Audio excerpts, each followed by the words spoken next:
আজকের এপিসোড সালাউদ্দিন সাহেবের নিয়া। উনি বিএনপির সবচেয়ে গুরুত্বপূর্ণ নেতা, মানে দ্বিতীয় প্রধান নেতা বলা যাইতে পারে, অপেক্ষাকৃত তরুণ নেতা।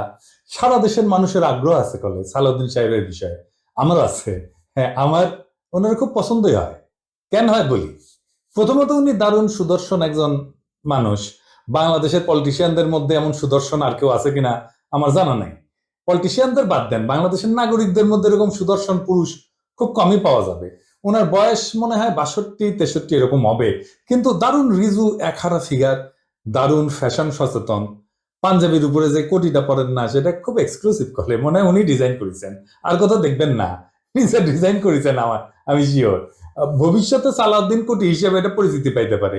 এগুলো তো গেল প্রশংসার দিক। উনি রূপালী পর্দার সেলিব্রিটি হইলে এই কথাগুলো এনাফ ছিল।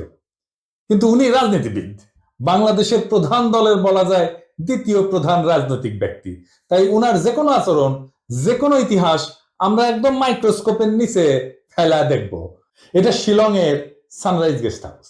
ওইখানে সালাউদ্দিন সাহেব ছিলেন, হ্যাঁ, পুরো সময়টাই। রিভিউ ভালো, ভালো প্রপার্টি, মার্শাল্লাহ। শিলং এ কেউ বেড়াতে যেতে চাইলে থাকতে পারেন। দেখেছেন? দেখেন কি সুন্দর জায়গাপত্র, দেখেছেন? এখানে সব ব্যবস্থা ভালো। ভিতরে যেখানে সালাউদ্দিন সাহেব দর্শনার্থীদের লুঙ্গি পরে দেখা দিতেন, সেটার ছবিও আছে, মিলাই দেখে নিয়ে। অতি আনন্দময় সফরের নিশ্চয়তা দিলাম। বিফলে মূল্য ফেরত দেওয়া হবে। আমরা কলে এই সানরাইজ গেস্ট হাউস কোনো পয়সা করে দেয় নাই বিজ্ঞাপনের জন্য, ফ্রি ফ্রি করলাম আর কি। পরিবেশটা সুন্দর না? কোনো হয়েছে আছে? হ্যাঁ, নাই। এখানে কিন্তু পুরো সময়টাই কাটিয়েছেন। উঠিছেন মে মাসের 2015 সালে। তার 2 মাস পরে ডেইলি স্টার এই রিপোর্টটা ছাপে। তিনি কেমন আছেন, এটা একটা বিলাসবহুল গেস্ট হাউস, রিপোর্টেই কইছে। 4টা বেডরুম, উনি 2টা রুম ভাড়া নিছিলেন, কিন্তু থাকতেন একাই। দেখেন রিপোর্টে বলা আছে, অন্তত এই রিপোর্টে তাই বলতেছে। কিচেন আছে, খুব চমৎকার ড্রয়িং রুম আছে, ফায়ার প্লেস আছে, সবুজ লন আছে, পিসের সবুজ লন, এটা দেখে দেন। এইটা সে লাইব্রেরি আছে, বার আছে, তাতে মদ্যজাতীয় পানীয় আছে। ভালো। সাদিক সাহেব একা একা খেলেন, হাঙ্কার এনে দিয়েছে, খাবেন না? কিছু করলাম নাইনি তাইলে। পুরা বাংলাটা নিজে তো ভাড়া করেছিলেন। তো বাংলাদেশি টাকায় কত? 1.5 লাখ টাকা মাসে। আমার একজন পার্সোনাল অ্যাসিস্ট্যান্ট ছিল, ম্যানেজার ছিল, 2জন কেয়ারটেকার ছিল, 2জন মালি ছিল। একটা হাইলি সিকিউরিড এরিয়া, কাছে এয়ারফোর্সের অফিস। আর কয়া হয়েছে একটা গোয়েন্দা সংস্থার অফিস। আমরা ধারণা করি এটা রয়্যাল অফিস। কে রাখলো ওখানে ওনাকে? উনি অনুপ্রবেশের দায় গ্রেপ্তার হয়েছিলেন। উনি তো চাকরি করতেন না ইন্ডিয়াতে। উনি ইন্ডিয়াতে রাজনৈতিক আশ্রয় পান নাই। ওনার এই সুপার ফ্যাবুলাস লাইফস্টাইলের টাকা কে দিছে? টাকা টাকা টাকা কে দিছে? উনি আয় করেন নাই, তাহলে টাকা কি বাংলাদেশ থেকে পাঠানো হয়েছে হুন্ডি করিয়া? হুন্ডি আপনি করতে পারেন, এটা অর্থ পাচার না? এইগুলো লেজিট এবং বৈধ প্রশ্ন। আপনারা বলতে হবে টাকাটা কে দিছিল, কেঙ্কা করে গেছিল। এইবার একটা চমক, বিশাল চমক। সিট বেল্ট বেঁধে নেন, যা দেখবেন তাতে অজ্ঞান হয়ে পড়ে যেতে পারেন সিট থেকে। কি সেই চমক? সালদিন সাহেবের সঙ্গে দেখা করতে গেছে কিছু লোক ওই শিলং এর বাংলোতে। তার মধ্যে ছবিতে ডাইন পেশে গালে হাত দিয়া বসে আছে ব্যক্তিটা কে? হ্যাঁ, ব্যক্তিটা গুরুত্বপূর্ণ, কারণ সালাউদ্দিন সাহেবের সাথে সকল মিটিং এ তার উপস্থিতি দেখা যায়। সে ঠিক ওই একই চেয়ারে বসে। এইটা সাহেব, আপনি দুটো ছবি পাশাপাশি দেখান না। দেখেন 2 সময় ছবি কলে দেখা করতে এসছে, তারা ভিন্ন কলে। হ্যাঁ, সালাউদ্দিন সাহেব এক ছবিত লুঙ্গি পরে আছে, আর এক ছবিত পায়জামা পরে আছে। দেখেছেন? দেখেছেন? কিন্তু ওই বান্দা ঠিকই একই আছে ওই চেয়ারে। কেসে যান, কেসে যান। তার নাম কি জানেন? তার নাম বিপ্লব পার্থ। চট্টগ্রামে তাকে সবাই চেনে আওয়ামী লীগের একজন লেসপেন্সার, আওয়ামী লীগের একজন কর্মী এবং ভারতীয় এজেন্ট হিসেবে। আওয়ামী লীগের 15 বছর পুরোটা সময় দাপটের সাথে জীবনযাপন করে গেছেন। ছিলেন চট্টগ্রাম মহানগর আওয়ামী লীগের সাধারণ সম্পাদক আজম নাসির উদ্দিনের অন্যতম ডাইন হাত। আজম নাসিরের অনলাইন একটা পোর্টাল ছিল, তার নাম ছিল জয় নিউজ। জয় নিউজের সাংবাদিক হিসেবে দীর্ঘদিন কাজ করেছিল এই বিপ্লব পার্থ, মার্শাল্লাহ। কিন্তু এইসব পরিচয়ের বাইরেও তার একটা বড় পরিচয় আছে। বিপ্লব পার্থর মূল পরিচয়, সে ইসকনের চট্টগ্রাম বিভাগের মিডিয়া সেলের সমন্বয়ক। হ্যাঁ, সমন্বয়ক না, সমন্বয়ক। হ্যাঁ, এটা আবার গৌরবে ফেসবুকে ঘোষণা দিয়ে প্রচার করেছিল সে। চট্টগ্রামে চিন্ময় ইস্যুতে সবচেয়ে বেশি যে লোকটা সক্রিয়, সেটা হইতেছে বিপ্লব পার্থ। দেখেছেন মিছিলে? দেখেছেন? আজম নাসিরকে দ্বিতীয়বার চট্টগ্রাম সিটি কর্পোরেশনের মেয়র নির্বাচনের জন্য মনোনয়ন পাওয়া দেওয়ার জন্য ওই নাকি অমিত শাহর কাছে নিয়ে গেছিল আজম নাসিরকে। আওয়ামী লীগ সরকারের আমলে বিপ্লব নাকি 60 বারের বেশি ইন্ডিয়া সফর করেছে। গর্ব করে কইতো, সব জায়গায় প্রচার করতো। আর এই সমস্ত সফরের নাকি বেশিরভাগই ছিল সরকারি সফর। তার পাসপোর্ট যাচাই করা হোক, তার প্রমাণ মিলবে। ইমিগ্রেশনে খোঁজ নেন, দেখেন কয়বার গেছিল। এটা পুলিশের কাজ, গোয়েন্দা সংস্থার কাজ। কেন একজন ব্যক্তি এতবার ভারত সফরে গেল, সেটা নিশ্চয়ই কারণ আছে। অনুসন্ধান করে রহস্য উদ্ধার করা হোক। এতদিন আওয়ামী লীগ হইলেও, এত সাজলেও আওয়ামী লীগ সাজলেও, 5ই আগস্টের পর হঠাৎ কইরা রূপ বদল করে বিএনপি হয়ে গেছে। সব প্রোগ্রামে যায় বিএনপির। একসময় সাংবাদিকতা করলে, এখন পুরোপুরি বেকার করে, ওখানে কাজ করে না। তো শোনা যায় আর কি যে ওক নাকি রয় ঢুকাইছে বিএনপির মধ্যে, এবং বিএনপির সমস্ত তথ্য ভারতে পাচার করার জন্য। এমন একজন বিতর্কিত সেন্সিটিভ লোক ফ্যাসিবাদী সরকারের সময় কয়েকবার দেখা করছে সালাউদ্দিন সাহেবের সাথে। কি কারণে? সালাউদ্দিন সাহেবকে তো কইতে হবে কেন সে সব মিটিং এ থাকে। 5ই আগস্টের পর বিপ্লব পার্থ শেল্টার হইতেছে, গডফাদার হইতেছে বিএনপির আরেক স্থায়ী কমিটির সদস্য আমির খসরু মাহমুদ চৌধুরী। দেখেন ওর সাথে, দেখেন খালি ঘুরে বেড়ায়। স্বীকৃত, এটা প্রকাশ্য এবং স্বীকৃত।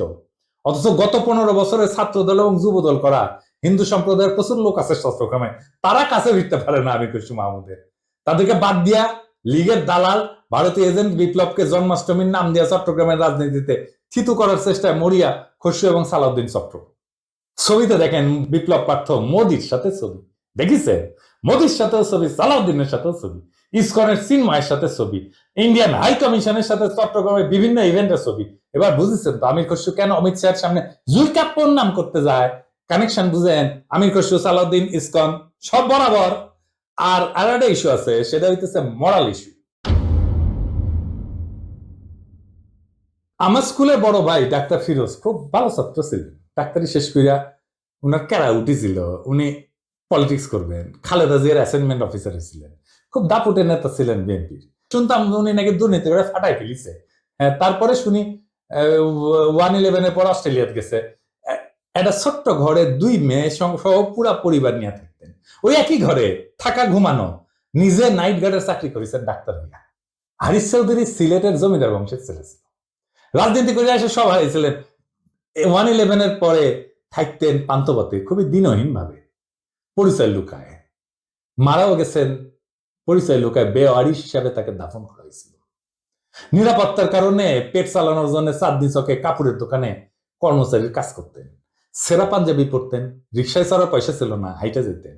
মির্জা ফখরুল নিজেই বলছেন, এই আওয়ামী লীগের আমলে বিএনপির নেতা কর্মীরা বাড়ি ছাড়া হয়ে ঢাকায় এসে রিক্সা চালায়, উনি কান্দিছিলেন, ফ্যাস ফ্যাস করে কান্দিছিলেন।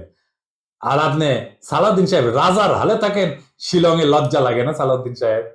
আপনার ভারতে থাকার টাইমে সকল খরচা কিভাবে করেছেন জাতিকে জানাইবেন। ইসকনের সাথে আপনার কি সম্পর্ক সেটাও জানাবেন। জাতির এটা জানার অধিকার আছে। 1975-এ সোহরাওয়ার্দীর বডিগার্ড জয় বাংলা হয়ে যাওয়ার পরে বেশ কিছু বছর কাটাল রানী ইন্ডিয়া ছিল। সেখান থেকে বাংলাদেশে ফিরে আমাদের উপরে স্টিম লোডার চালাইছে ফ্যাসিবাদের ছাদ দিয়ে, আবার ভারতে পালায় গেছে। অনেকে বলে হাসিনা পালায় যাওয়ার পরে সালাউদ্দিন নামের এই বিএনপির নেতাকে ভারত বাংলাদেশে পুশব্যাক করে দিছে। এতদিন আসতে পারেননি উনি, তারপরে 1 সপ্তাহ যায়নি হাসিনা পড়ছে, উনারে পেটে দিল। আগে পেটাচ্ছিল না। কাকতালীয় ভাবে জীবনের বড় একটা সময় হাসিনার চেয়েও বেশি সময় ভারতেই ছিলেন। তো এই সালাউদ্দিন সাহেব ইদানিং হাসিনার মতো উদ্ধত ভাবে কথাবার্তা বলা শুরু করেছেন। সামনে ওনাকেও সম্ভবত আমরা হাসিনার প্রতিবেশী হিসেবে ভারতে দেখতে পাবো, মাশাআল্লাহ। সালাউদ্দিন সাহেব, মানুষ আপনারা ইন্ডিয়ান মাল বলে, আপনি শুনেন না, কিন্তু ক্যামেরা ঠিকই শুনে।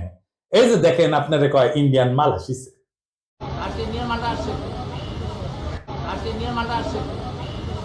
একজন নেতার চেহারা, পোশাক, স্টাইল, ফ্যাশন এ সমস্ত ইতিহাসের পাতায় জায়গা করে নেয় না। ইতিহাস মনে রাখে নেতৃত্বের সততা, আত্মত্যাগের পরিমাণ, আর সেই নেতার অবস্থান দুর্দিনে কোথায় ছিল। সালাউদ্দিন আহমেদ নিঃসন্দেহে গুমের শিকার হয়েছিলেন। সেই সময় দেশবাসী তার জন্য কাঁদছে। কিন্তু একজন মজলুম যখন বিলাসের চাদরে নিজেকে মুড়ায় ফেলেন, যখন নিজের গুমের বিচার আন্তর্জাতিকভাবে দাবি না কইরা তার রাজনৈতিক মূলধন বানায় ফেলেন, তখন প্রশ্ন ওঠেই। এবং এই প্রশ্ন তার ব্যক্তিগত না, সমগ্র বিরোধী দলের নৈতিক ভিত্তির উপরে আঘাত আনে।